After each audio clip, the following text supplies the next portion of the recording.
Back like we never left, it's Head Cannon Graps, and we're back today to talk about AEW Revolution.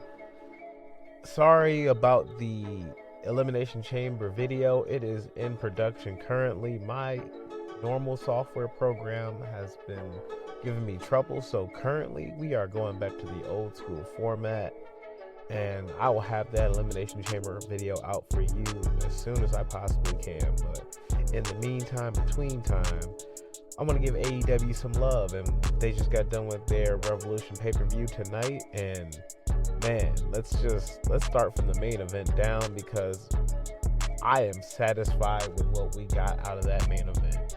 Jon Moxley defended his AEW World Championship, and what would then result at the end being a triple threat between Cope and Christian Cage, coming in and cashing in his contract that he won in AEW All In last year.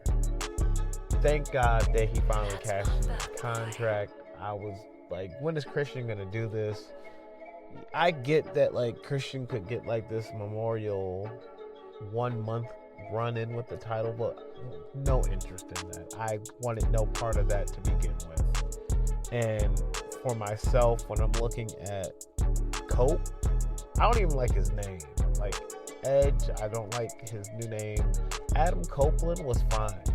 This Cope name, I don't know what it is, but it's not hitting for me. The energy, it's just old wrestler.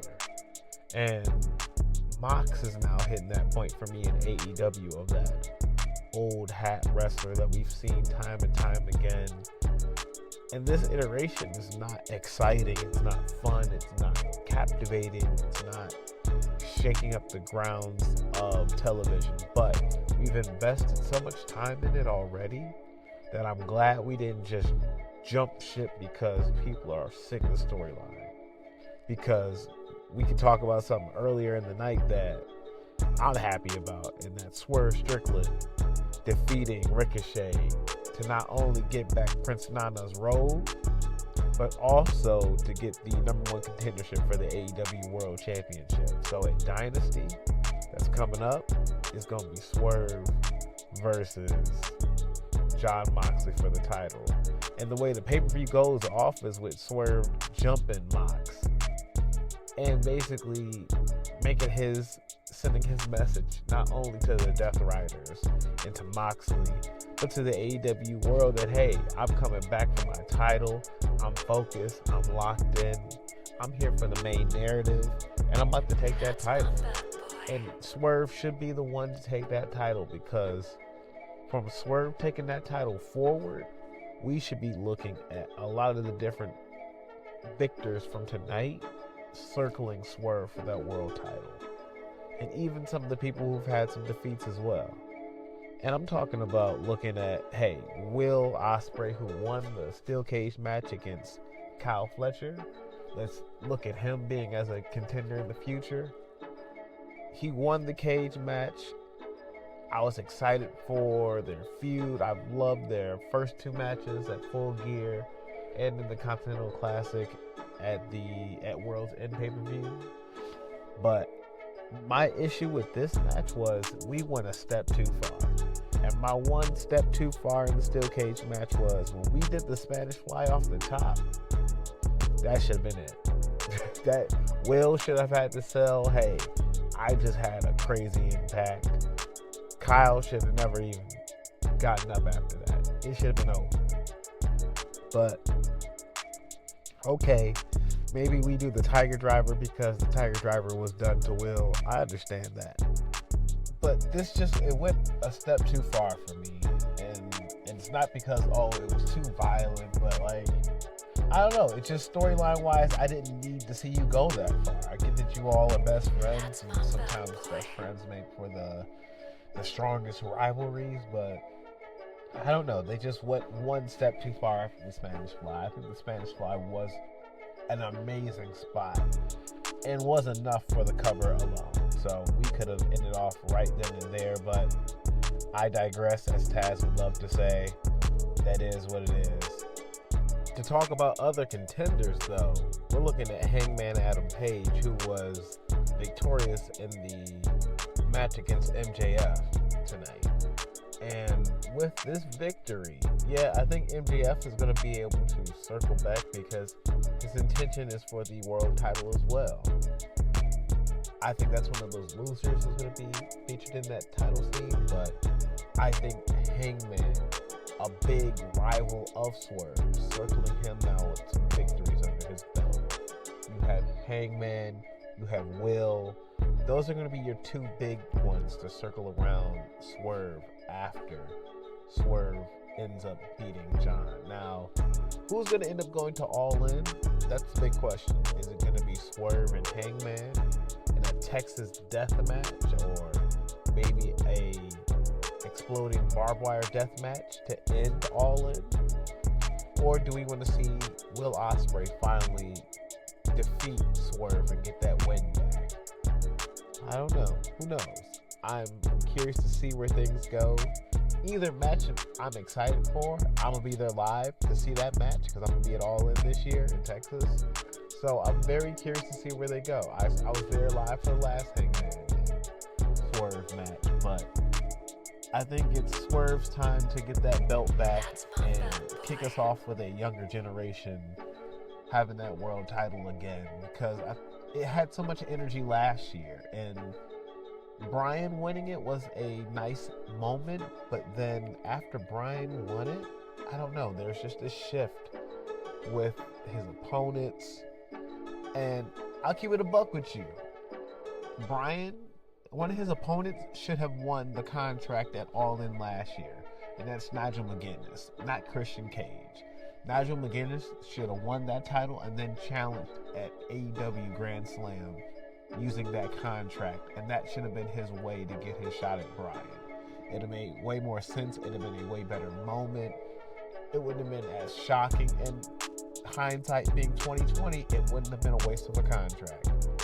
But somebody who's moving on up, getting back, and showing that he still has it, Kenny Omega, who defeated Konosuke for the international title tonight with a roll-up, mirroring the same way that Konosuke won last year with a sneaky roll-up at All In. Well, actually, that was All In 2023 in London. And so, moving to the next match, at All Out, Konosuke had a more definitive win. I think Kenny's going to get that definitive win off of Konosuke at the next show, a Double or Nothing. Hey, well, not a Double or Nothing, but Dynasty.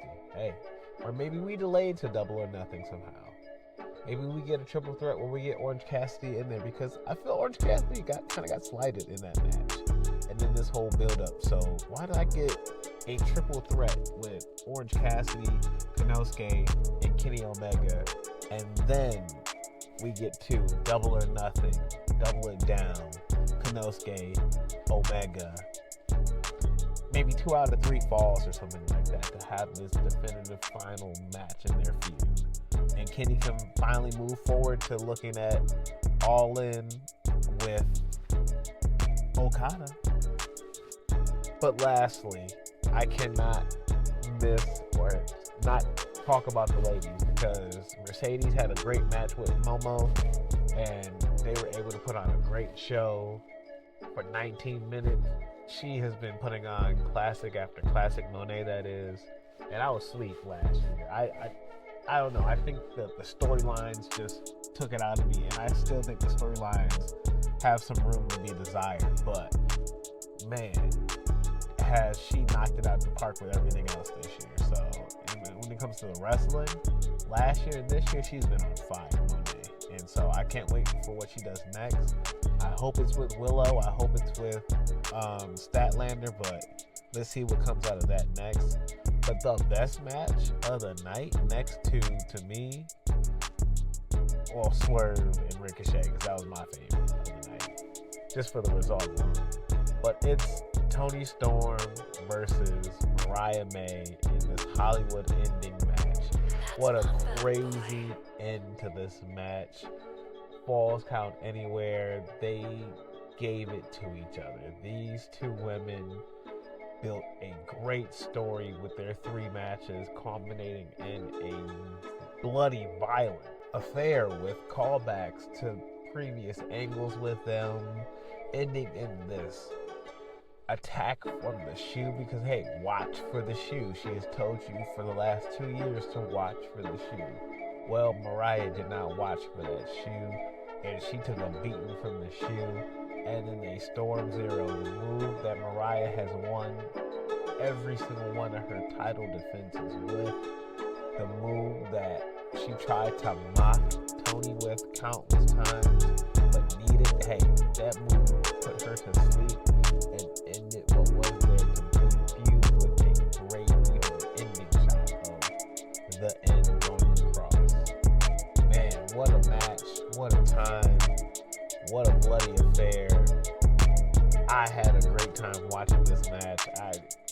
I have enjoyed their storyline from start to finish. The only thing I had an issue with was when Toni revealed everything. Why'd you let yourself get beat down so much in that one moment? But outside of that, I've been rocking with this story. This has been one of AEW's strongest women's stories, period. That's my bad boy. I'm struggling to think of something 3-match wise, story wise, that carried like this. I don't know of anything. So, hey, this is the one for me that I am super happy with, and I cannot wait to see what Toni does next. She called out Willow. She called out the Statlanders and those of the world. So you know what? Maybe Willow doesn't go after money. Maybe Willow does go after the world title. I'm not mad at it. Maybe Willow sees herself through the Owen Hart Classic to go to All In to face Toni Storm to defeat her for the Women's World Title. I'd love to see it in person. Sign me up. Take my money already. But in other news, the other things that have happened on the show, you had the tag champions defending their belt. You had Okada defending his belt against Brody King. And you had Adam Cole and DG building up some tension in their 8-man tag earlier on the pre-show, leading to their TNT title match that's going to be happening. And I think Adam Cole is going to give DG one of his best matches of his TNT title reign. So I'm excited to see that. But I think tonight was a really big move for AEW because a lot of the angles, a lot of the matches, a lot of the results have now pushed the company in a way more positive direction moving forward. So I'm very curious to see where we're going next with the show because I felt a whole different way. I had a whole different video recorded and planned to post out. But I wanted to see where the show went. I wanted to see what came out of this. And I love what we got out of this show. All the matches moved everything forward in a direction that matters most. And we're going to take all that Death Rider storyline, like energy that we built up, all those losses that people have had, and we're going to give that to Swerve, and we're going to boost Swerve up and make Swerve even bigger. And then we're going to give that to somebody else, whether that's Will or whether that's Hangman, but that's down the line. We're not even going to talk about who Swerve goes to because, hey, guess what? We back in the Dynasty era, and it's time for Swerve to take back over, so let's get it popping. But sorry for the format of this video. We'll get back to the typical format once I get my program back up. But hit like, hit subscribe, follow along with the channel, and hey, thank you for popping along with the ride. I'll see you on the next video. Peace and chicken grease, y'all.